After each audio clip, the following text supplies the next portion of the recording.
حدیث پاک میں آتا ہے من آذا مسلمن فقط آذانی، جس نے کسی مسلمان کو تکلیف دی وہ ایسا ہے جیسا اس نے مجھے تکلیف دی، ومن آذانی فقط آذ اللہ، اور جس نے مجھے تکلیف دی وہ ایسا ہے جس نے اللہ کو تکلیف دی۔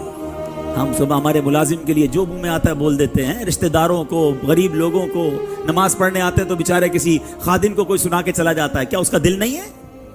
کسی کو بھی دل نہیں توڑنا ہے، کیا پتا اس کا اللہ کی بارگاہ میں کیا مقام ہو، برباد ہو جائیں گے۔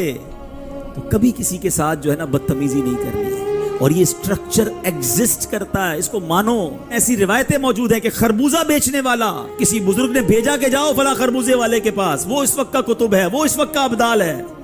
وہ عام ریڑھی لگانے والا ہوتا ہے مگر اس کا مرتبہ اللہ کی بارگاہ بہت بڑا ہوتا ہے، اور یہ چند ہی لوگوں کو پتہ چلتا ہے کہ کس کا کون سا مقام ہے۔ تو ہمیں